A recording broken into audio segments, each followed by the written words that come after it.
Estamos voltando com o programa O Espírito da Letra, analisando o livro Nosso Lar. E hoje o capítulo 13º, no gabinete do ministro. André Luiz está cansado de não fazer nada e quer, quem sabe, mexer os músculos, não é? Se desenferrujar um pouco, prestando algum serviço.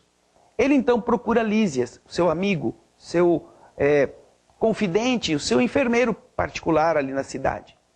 E Lísias diz a ele, olha, por que você não fala com o ministro? O ministro Clarencio, ele preza muito você. Outro dia mesmo perguntou como você estava indo. Fale com o ministro. Você vai ver que ele vai te ouvir e vai te dar uma opinião a respeito do seu desejo de trabalhar. André então se animou e foi solicitar, pelos canais competentes, uma audiência com o ministro Clarencio. Você já imaginou o que é conseguir uma audiência com o ministro do Brasil? Imagina como as coisas são complicadas, como tem que ir com alguém que tem acesso ao assessor, pedir o horário, esperar 15 dias, 20 dias, um mês. Não, André Luiz disse que a única surpresa dele é que não podia ser no mesmo dia. Tinha que ser esse encontro marcado para a manhã seguinte. Poxa, já ia conseguir falar com o ministro Clarencio logo na manhã seguinte. Quando amanhece, André Luiz vai cedinho para lá e descobre quando chega que antes dele já havia mais 3 pessoas esperando o ministro. O ministro Clarencio tinha chegado muito antes de todo mundo. Para nós já percebermos que no plano espiritual a responsabilidade de qualquer função não permite que a pessoa se dê ao luxo de ser o último que chega e o primeiro que vai embora. Como é na Terra, em que autoridades se sentam no trono do poder e acham que eles são deuses ou semideuses e que os outros são restos que têm que esperar pela sua boa vontade. Lá não. O ministro já tinha chegado antes de todo mundo e estava atendendo casos urgentes. Quando terminou de atender os casos urgentes, então recebeu os que estavam esperando. Só que o ministro tinha uma técnica para conversar com as pessoas que pediam audiência. Ele recebia sempre de 2 em 2. E o Lísias, depois André Luiz explica, que essa era uma técnica para tornar a audiência mais instrutiva para mais pessoas. Porque se ele recebesse um de cada vez, ele falaria coisas, explicaria coisas que só aquele estava aprendendo. Enquanto se estavam em dupla, os 2 estavam aprendendo com o outro na abordagem que o ministro estava fazendo sobre cada caso. André, então, espera chegar a sua vez, ele é o 4. E depois que os 2 primeiros são atendidos, cabe a ele e a uma senhora entrarem juntos no gabinete do ministro. Como a mulher tinha chegado antes, não é porque ela era velhinha. Porque no plano espiritual não tem esse negócio de idade. Ué, quem é que é mais velho? Quem aparece mais velho ou quem já foi criado há mais tempo? Como esses negócios estão vinculados a uma idade do espírito, esse negócio de mais velho, mais novo, só vale aqui na Terra. Lá, não é assim. Lá explica André Luiz que a velhinha foi falar primeiro porque ela estava antes dele, esperando o ministro. Era a ordem de precedência. Então, a velhinha começa. Quem é essa senhorinha? É uma mãe. Coisa doce. Mãe é mãe sempre. E ela está se queixando que ela tem 2 filhos na terra. E ela gostaria muito de ampará-los. Então, ela tem um diálogo com o ministro muito interessante que você vai também achar quando se inteirar do seu conteúdo. É o que vamos fazer agora. Pegue o Nosso Lar no capítulo 13º e vamos ver a conversa desta senhorinha com o ministro Clarencio.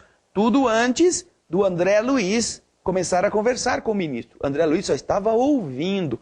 Vamos ao texto. Começou então a velhinha a falar com o ministro. Nobre Clarencio, venho pedir seus bons ofícios a favor de meus 2 filhos.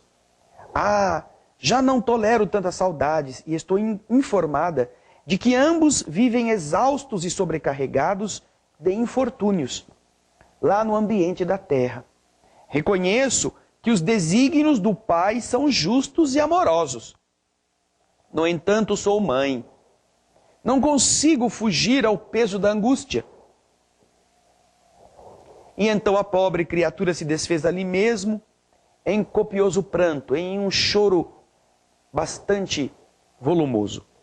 O ministro, dirigindo a ela um olhar de fraternidade, embora conservando intacta a energia pessoal, respondeu bondosamente. Mas se a irmã reconhece que os desígnios do Pai são justos e santos, que me cabe fazer? E então ela responde, eu queria que me concedesse recursos para eu mesma protegê-los, lá nas esferas do globo. Eu baixar lá na terra e proteger meus filhos. Então, o ministro sorriu e, de maneira bastante serena, respondeu-lhe, minha amiga, só no espírito de humildade e de trabalho é possível a nós outros proteger alguém. Que me diz de um pai terrestre que desejasse ajudar os filhinhos, mantendo-se em absoluta quietação, quietinho, sem fazer nenhum esforço, no conforto do próprio lar? O pai criou o serviço e a cooperação como leis, que ninguém pode trair sem prejuízo próprio. A sua consciência não lhe diz nada neste sentido? Quantos bônus hora poderá apresentar em benefício da sua pretensão? Perguntou o ministro. Bônus hora é aquela hora de serviço que cada pessoa vai contando na medida em que vai prestando serviços comunitários nesta colônia. A interpelada respondeu assim, hesitante, 304 horas de serviço.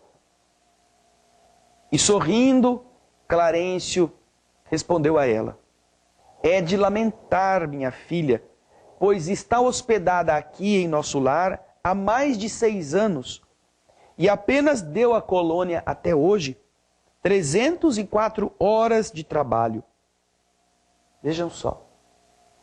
Em 6 anos, ela havia dado 304 horas de trabalho voluntário.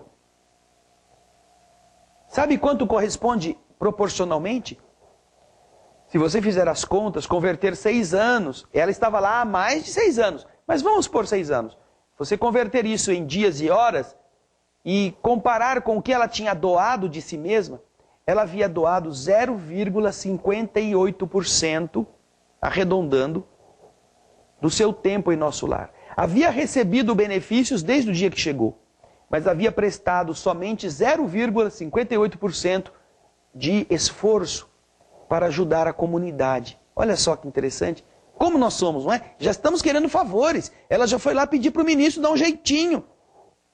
Agora, no último bloco, você vai ver só como as coisas se complicam para essa senhorinha. Mesmo velhinha, mesmo mãezinha, mesmo de cabelo branco, como não é possível enganar a verdade. Fique conosco. No próximo bloco nós vamos ver como que este capítulo termina.